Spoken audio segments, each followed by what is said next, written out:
In this episode, Sean and I speak with Chris Capon, CEO and co-founder of Zendir, the team turning digital twins into real-world defence capability. We dive into what it really takes to build in the space domain, from IRS and visa headaches to the challenges of scaling a company across 3 continents. Chris breaks down why most satellites aren't as smart as we think, and how Zendir is changing the game with simulation tech that helps operators train, rehearse and make faster mission decisions. If you're building, backing or operating in defence tech, this episode is a must listen.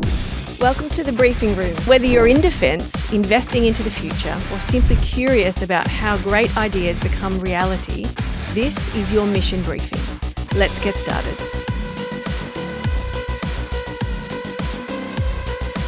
Let's find out who you are, Chris, and if you want to just give a bit of an introduction to yourself and Zendir.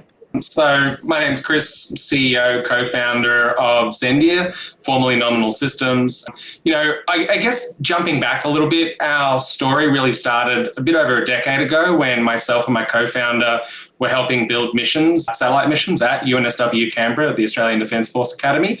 And what we realised back then was that, frankly, too many missions don't work the way that they're intended to, and that operators aren't equipped with the tools they need to respond in what is really a more complex environment every day, the space domain. And so really what we set out to do with Zendir is provide the modern tools that actually make space work, to deliver a safe, secure and sustainable space environment. Because I think what a lot of people don't realize is that space infrastructure solves problems for billions of people around the world every day, and it does it so well that we don't even notice it working. And so, we need to keep it that way, and that's part of our mission. So how long in the space sector have you been involved, and where did that interest start for you? Yeah, look, before the company even, obviously. So I'm going to have to blame my parents. As a kid, I either wanted to be a dinosaur or an astronaut. I've yet to figure out how to be a dinosaur. I'm really glad you didn't choose dinosaur. I'm not sure where we'd all be today. I mean, Jurassic Park's a great movie, It's a great movie. The original. But anyway, so I hadn't figured out how to be a dinosaur, and then I was trying to figure out, I wanted to be an astronaut. I'm also colorblind, so couldn't be an astronaut. And so I was like, well, actually, maybe I'll build the spacecraft. And so that sort of started me on my journey. I did a Bachelor in Mechanical and Aerospace Engineering at University of Queensland, met who was to be my PhD supervisor when I was part of a rocket competition, which we won. So we built a payload that was then we were going to launch it at Woomera. Stuff happened. That didn't end up happening. And I actually started then my PhD in hypersonics, where I was looking at re-entry vehicles before I got the opportunity to move down to UNSW. And then the rest is sort of history. We built 4 missions, 5 satellites. I had, world first plasma experiments on board one of those missions, which was exciting. But, fundamentally, it's been an interesting journey to get to where I am today. Fascinating. And coming across your co-founders, did you think that you would need to form a team at some point, or were you happy to be doing this alone and you've come across some really interesting people with complementary skill sets? Look, I couldn't do this without Brenton. So Brenton Smith is my co-founder, CTO. We did our PhDs sitting near each other. And a big part of actually what got us started was, we were happy as academics, but we were doing a research to impact course with the Canberra Innovation Network and trying to figure out, was getting a citation a measure of impact in life? If I'm on my deathbed and I'm like, I have an H index of 125, am I going to, think, okay, I did a good job? The answer to us was no. And so we tried to figure out, what are we good at? And how can we use what we're good at to maximize the value that we could deliver to others? And what we are good at is simulation, building sophisticated models that can integrate real data to represent real things so that you can answer questions you couldn't previously do that. And so we took that know-how and that skill and said, okay, well, let's change the way that simulation is put into operations.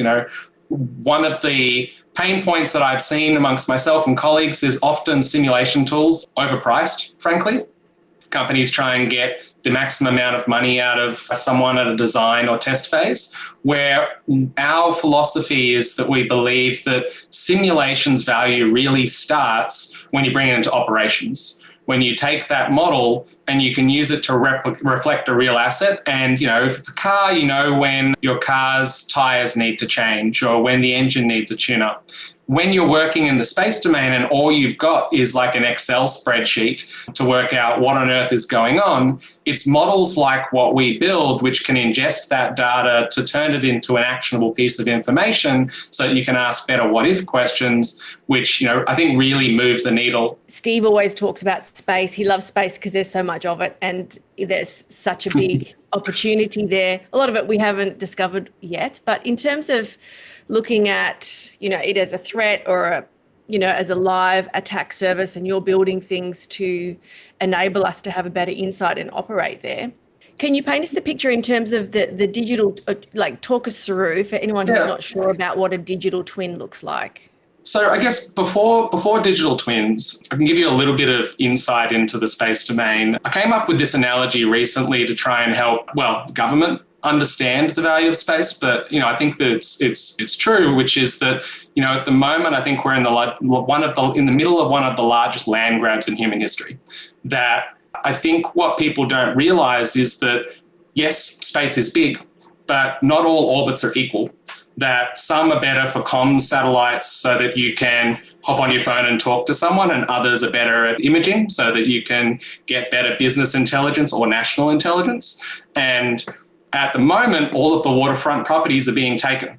And so there's a civil discussion about that. In my opinion, Australia should be investing in the space domain because in the future, I firmly believe that there will be the people who have land in space and rent it and provide things like internet for everyone, and there'll be people who buy it. But on the defence side, because of that increased commercial engagement and commercial use, coupled with, the ultimate high ground aspects, the use of space as a critical backbone in IT networks and in intelligence networks, I would say that space has quietly, or even not so quietly, become one of the most contested domains in defence. It's not just about rockets and satellites anymore.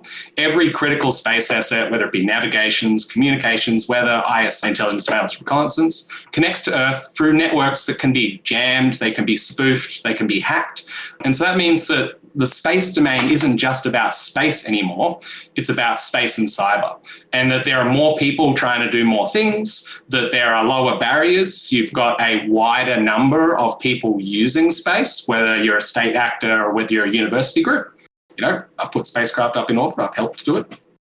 And the stakes are higher because, as I was saying, more people are using it. And so in my mind, the reason why space is so important to defence is because it supports every service. So with this changing landscape, it's why there's been a need to be able to train operators better, to rehearse missions more accurately, and to automate things that aren't currently automated. Because, again, I think there's a misconception in the general public's mind that space is super advanced. It's not.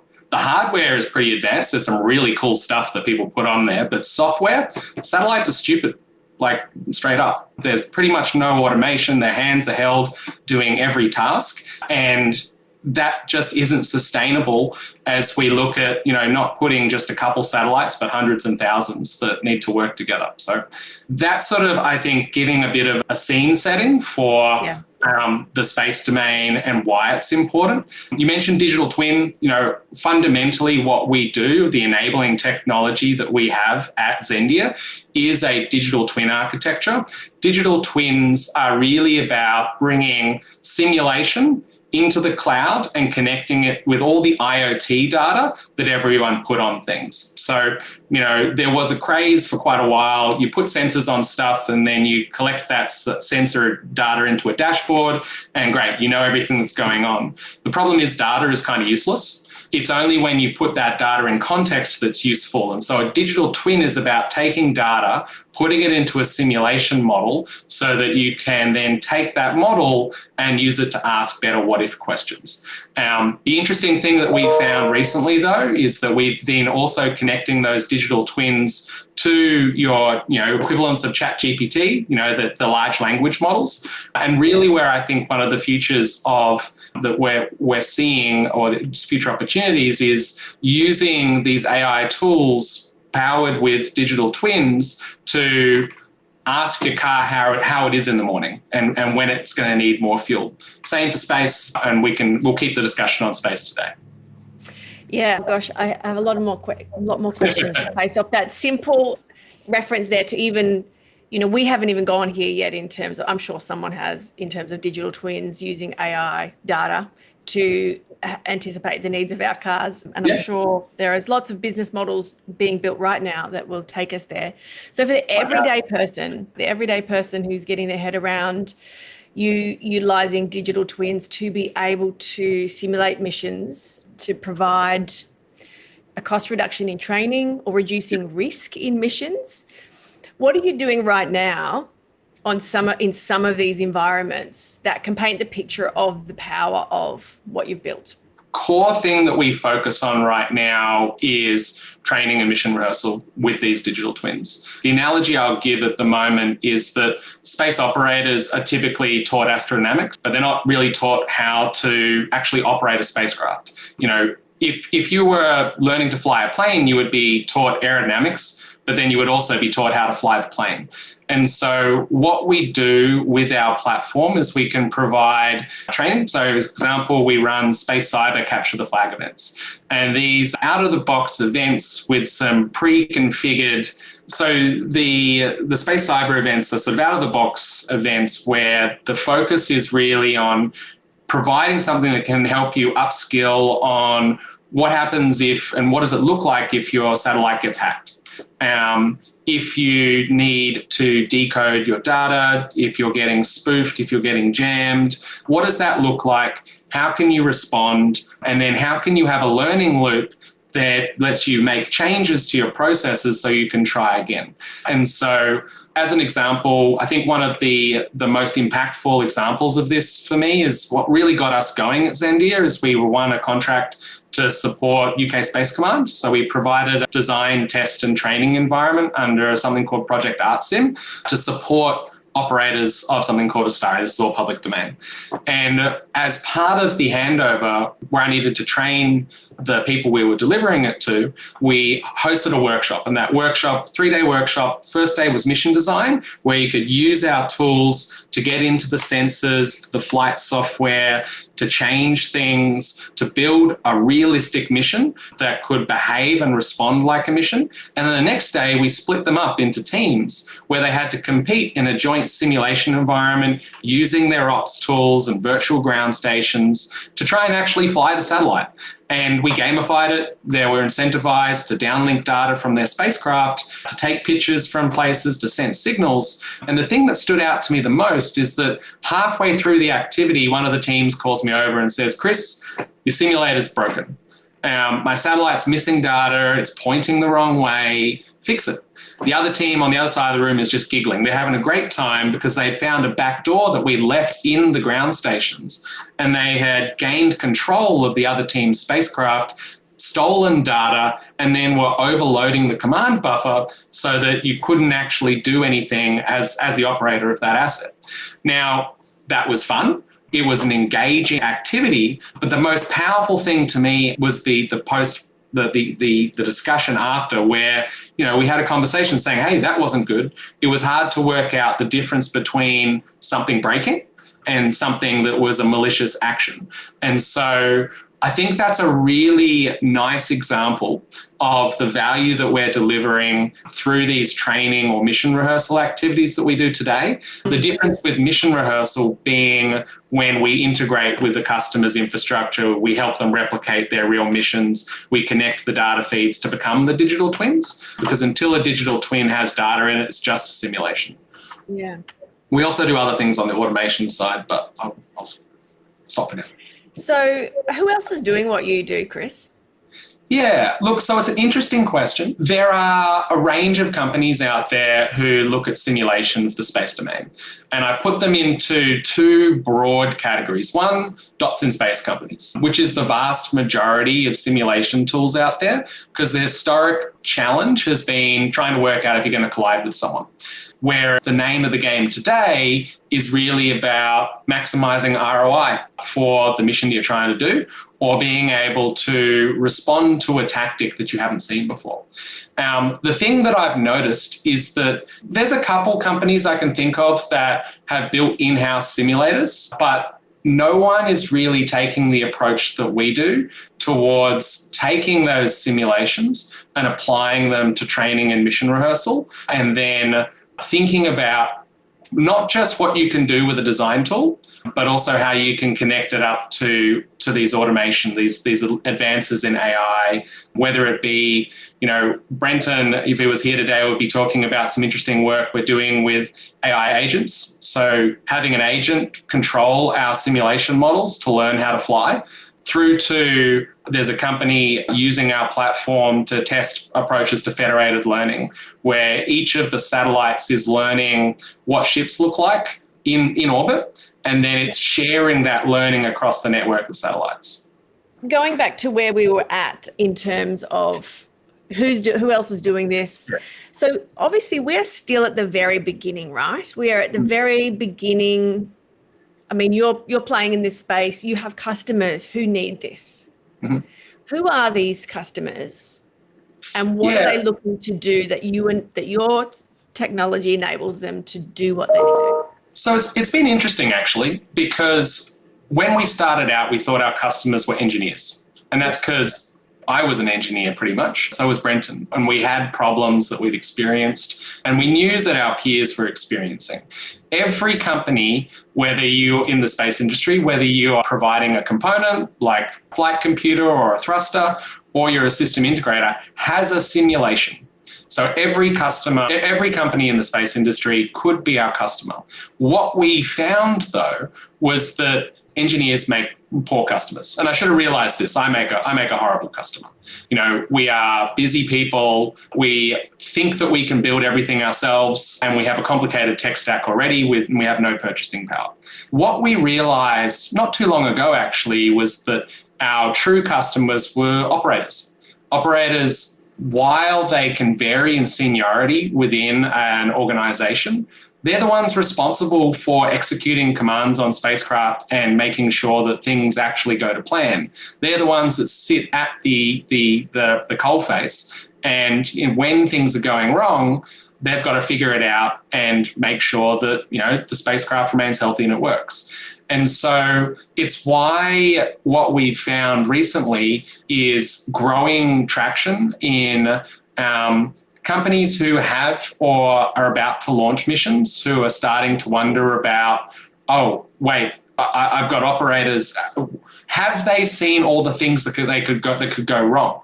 Because it's very easy for people to plan for things to go correct. It's less easy to plan for things that go wrong. We've also seen a growing interest from defence. And I think, and this isn't just Australia, this is globally, as well as defence primes. And the reason for that comes back to kind of the framing I was giving earlier, which is the space environment is changing. The way that we use it is changing. And there are a lot of scenarios that haven't been considered before. And you need to consider them in a way that has to go beyond that dots in space. You can't just treat everything as a dot that's orbiting around. You need to know how quickly can it point? How much power does it have? What could it see from where it is? And that's both for things on the ground, but also things nearby.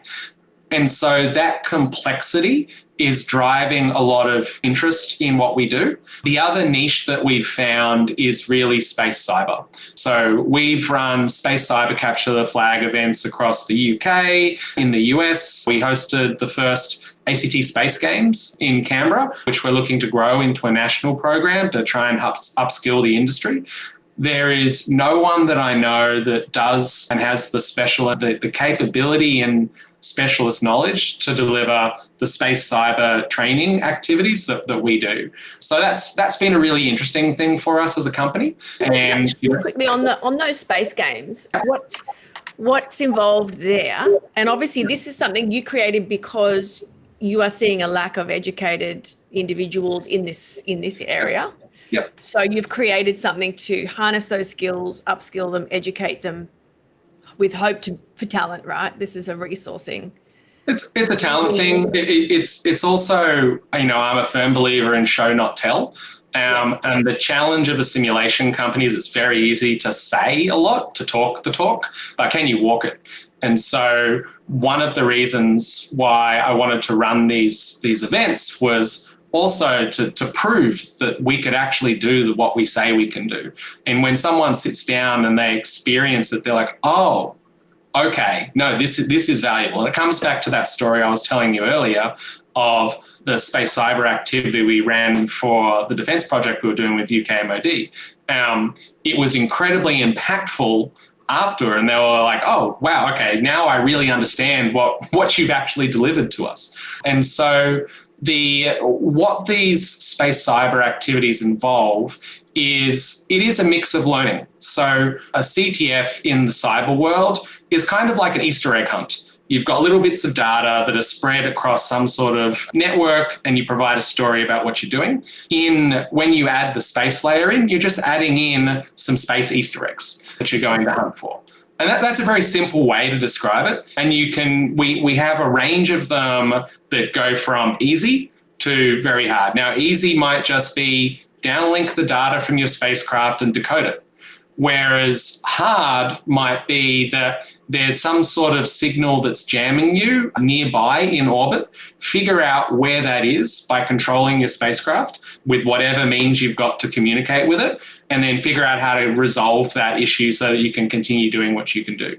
And so by providing these environments, the other thing that it's doing is that historically security or cybersecurity for the space domain has been what I would say security through obscurity. The satellites are far away, people can't see them, they take some niche specialist skills to talk to, so don't worry about it.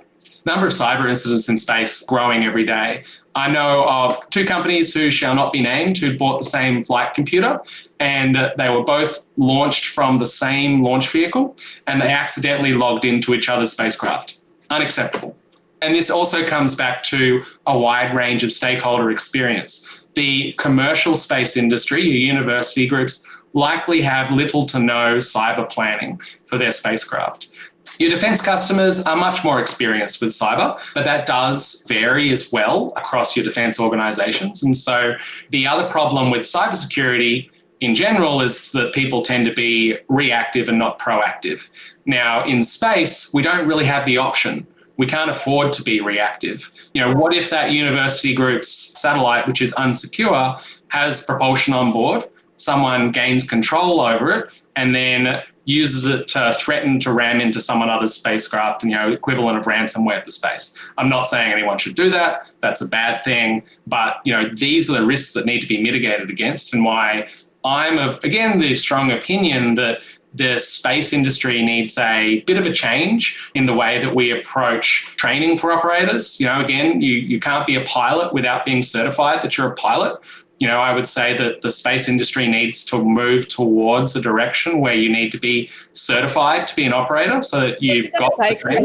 To get these certifications up and running, because this sounds like, let's say, the early days of the internet, where all of a sudden the early adopters were on board, they could understand the power of it, what could be built on the back of it, or as a sort of a scaffolding. It feels like it's this same era, but with a new platform.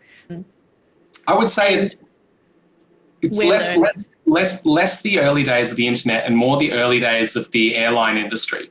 And governments stepped in when planes were crashing because people were dying.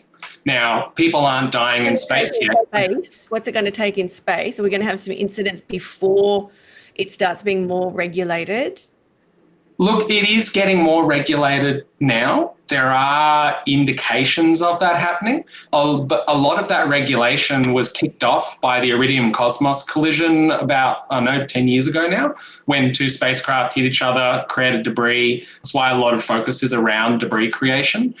My worry is, I think the thing that is going to cause the most issue is if there's a collision or a problem in one of these constellations. Because the way that they work is they're kind of in like a line of pearls. They follow each other one after the other. And that's when you can get concerns about cascade effects and that sort of stuff. Now, I hope that we don't have to have an incident that we can learn. And it's part of the reason why I'm a big advocate for things like space cyber activities. There's another similar type of event we're looking to get off the ground that we call Space Racer, which is an automation challenge for the space industry, where we can create these, persistent, safe to fail digital worlds for people to experiment in, but also to see what the problems could look like.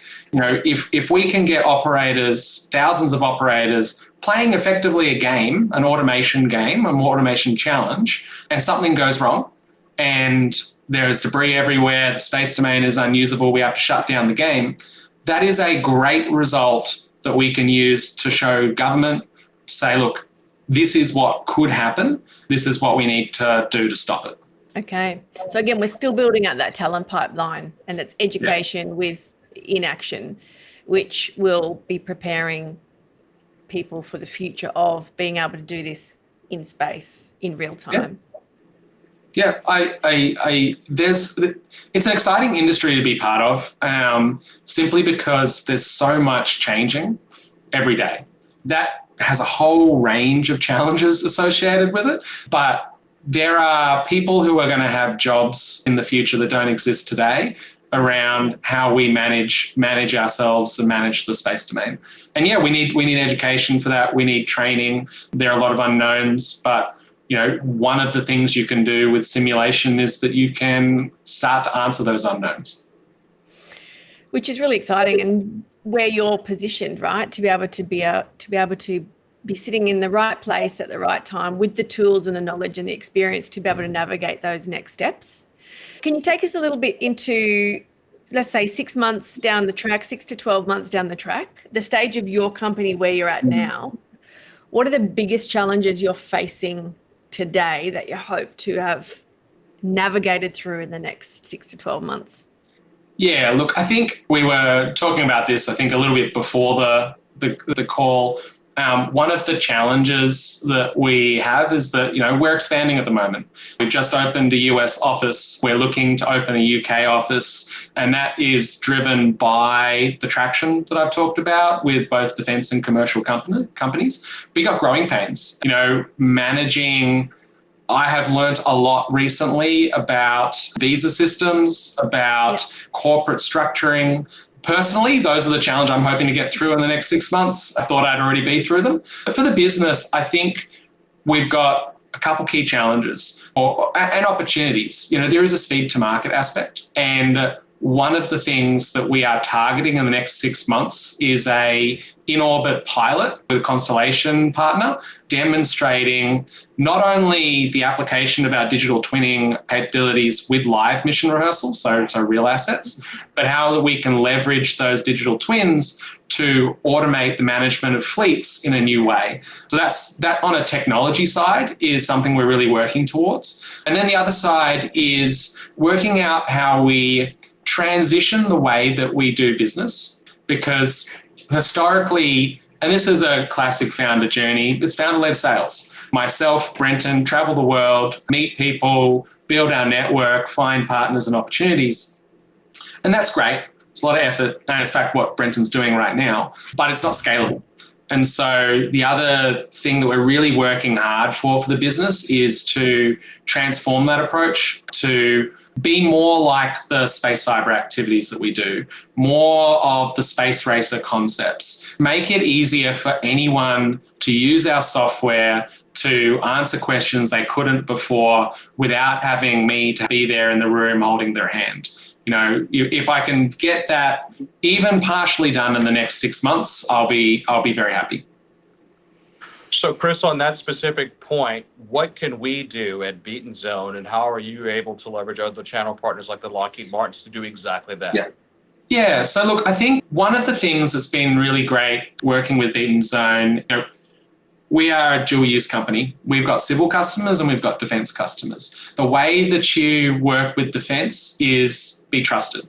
It is all about trust, and I think it can be very hard without the initial connections into defense to have the conversations, to understand where you as a company fit, and to then work out, okay, well, this is actually the problem we solve for you, because I wasn't able to have the conversation. And so I think where the most value we get from organizations like Beaten Zone is helping open the doors for conversations. To be able to sit down with a general and say, hey, I really just want to know, I'm not trying to sell you anything. I really just want to know, what is it that I could do to solve for you? Because once you can start having that conversation, you can do some really great things. I think another good example of an organization that's also done that well is actually the TAP Lab in Colorado Springs, where we've been participating in that for the last couple of cohorts, and from that really clear conversations we've managed to have with defense stakeholders, we've built a digital twin of 1,700 sensors that the US Space Force uses to try and predict where things are going to be and then to reacquire them. And we wouldn't have been able to do that without having a detailed conversation with them about, okay, this is what you actually need. This is how we can take what you have and solve a problem that is, unique to what we can do. So more of that conversation. Yeah. No, that's a great answer. And it's actually solving those priority problems are the way to actually find pay dirt with it, especially in the U.S. Department of Defense. Because Peter and I, we've had these conversations in the past. The Department of Defense here in the States buys the best technology, it can get on contract. So if they can't get you on contract, then they can't necessarily take full advantage of it. And the best way to get on contract is to be able to articulate ways that you can actually help them solve priority problems. And so I've been working specifically with entities that affiliated with the Air Force Academy is a great way of actually being able to get greater visibility in the Air Space Force priority problems.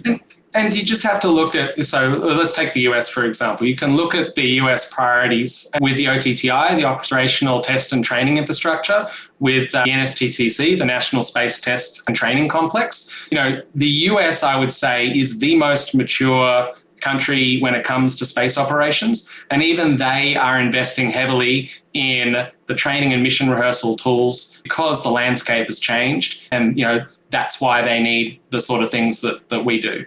It's a very interesting time. How do you actually split your physical time? So if you're looking at the States, you're looking at the UK, you're here in Australia, what does your time look like as a human in the world moving between these environments? It's a lot of travel. Look, it is one of the things that is difficult. As I said, we're setting up in the US. There's an open question, am I going to move over there to run things? How would that work with the Australian entity? We've got opportunities in the UK, within Europe and NATO. How would we manage these across time zones? Because, I've tried the UK, US, and Australia time zone. It doesn't work. Between those three time zones? It's the worst. So the way that we have done it is that my focus has been on the US and Australia, and Brenton's has been on the UK.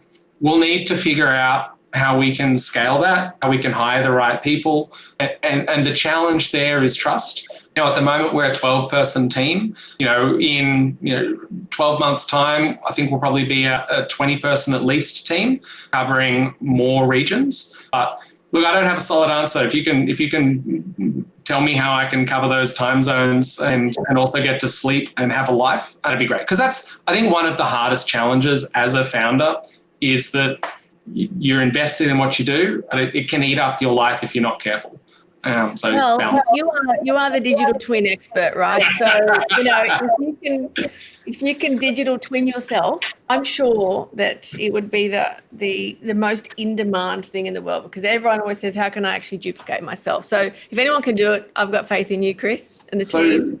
It's actually something that we have jokingly but not jokingly about. One of my favorite science fiction authors has this concept of a U shadow, your digital presence on the internet, and you just go and ask it to do things. I think that we're moving that way. And I do think that, you might joke about it, but what we do could do that sort of thing. When you take a simulation model that provides guardrails and rules frameworks for an agent-typed AI to learn in, then you can get it to learn how to do some very complex and specific tasks or general tasks. So, I'm not saying we're going to do a business pivot to digital twinning you so that you can send it across multiple time zones. But I'll keep it in mind, Peter. We'll talk about it Series A. Please do. I've got a lot of faith in your ability to do this. But look, I think the key is, and from what I've seen with a lot of founders over the years, it is that challenge on not only are you needing to stretch yourself to be in those different locations to set up teams and whatnot, but the business has to still keep running. You still have clients' needs to meet at all times, and investors to keep happy and being able to show up. And then somewhere in there, you've got to fit in a life, and there's family and all sorts of things going on. So, it is one of the biggest challenges. So I think, I've thought about this a bit more. I think the solution is actually simplicity.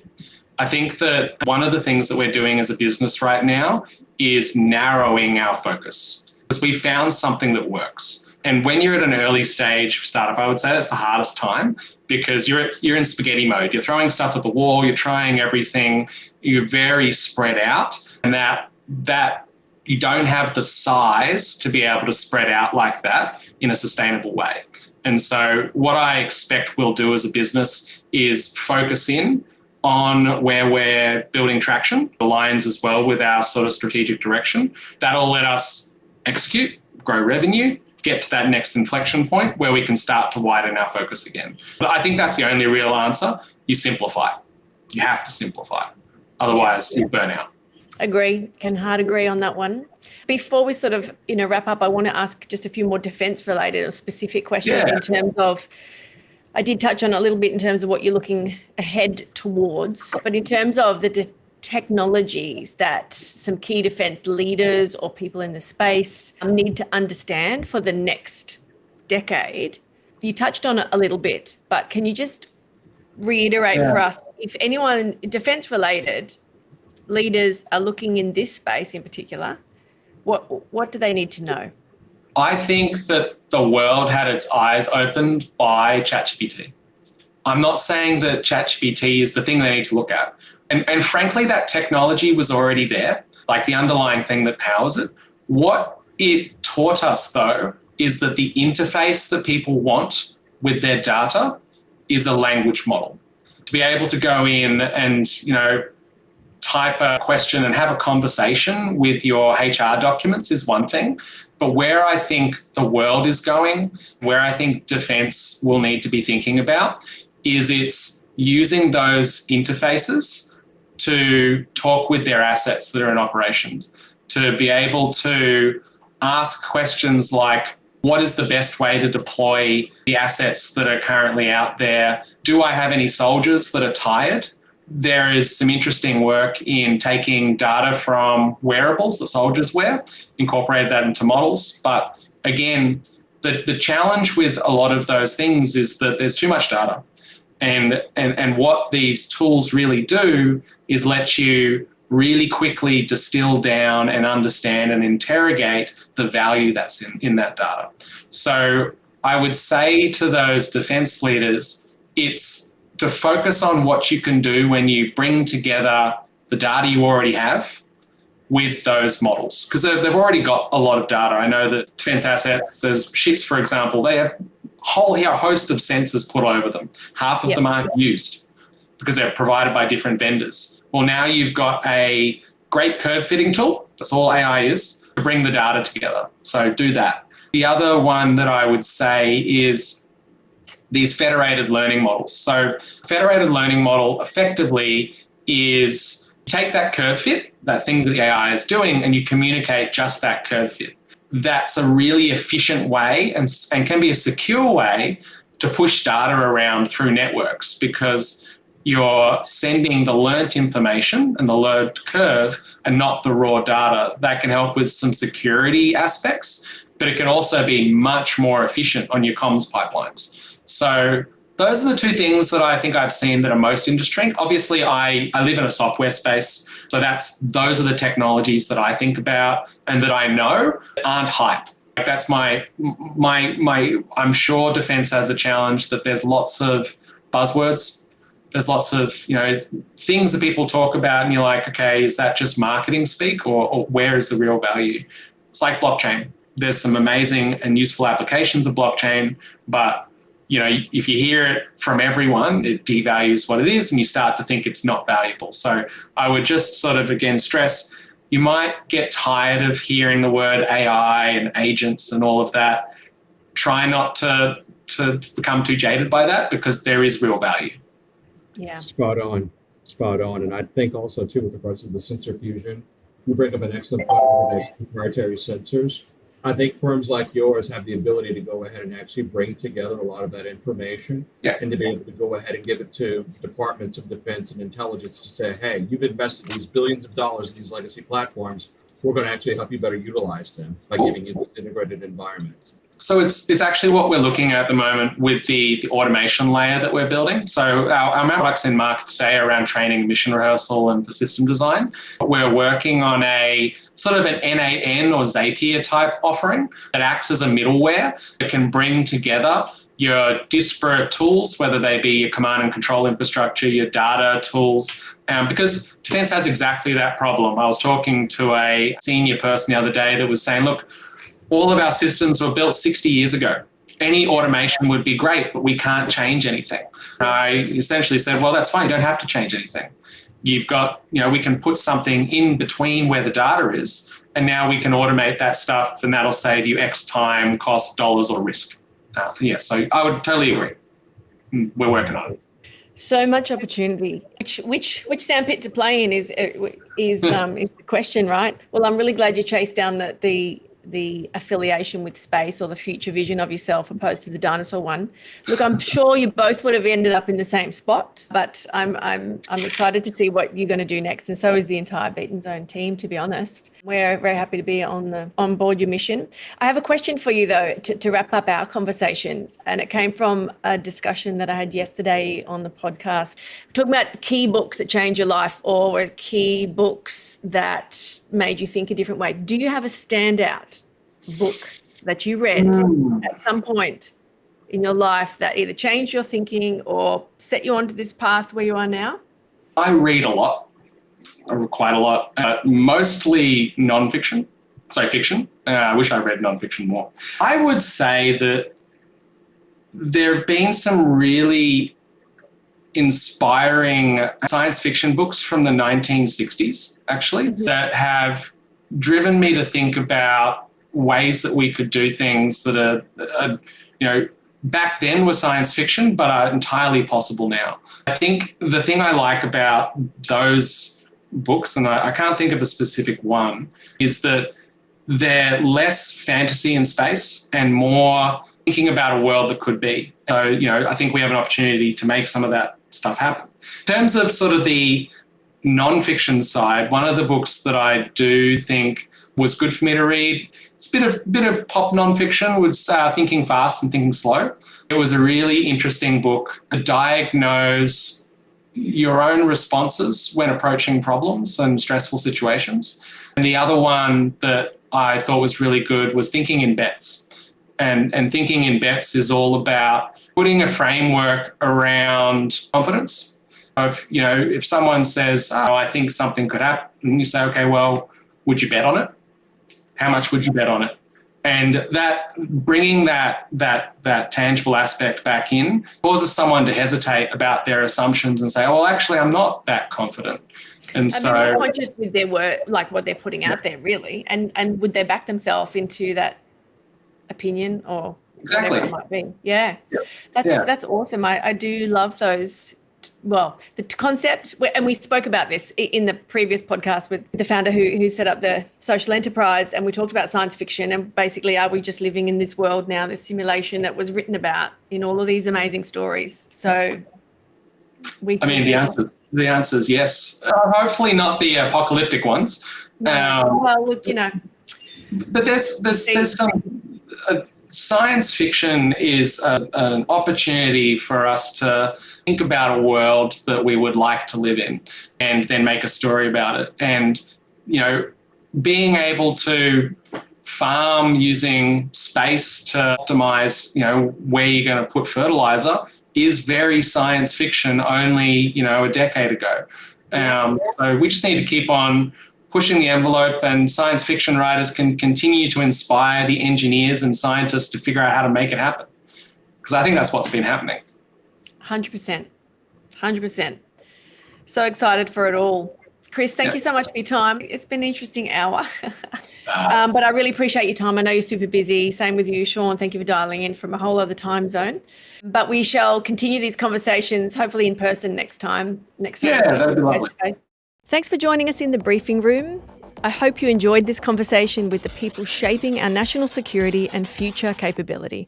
If you liked what you heard, please follow the show, share it with a friend, and join us next time for more stories and insights from the front lines of innovation. Until then, stay curious, stay informed, and keep building the future.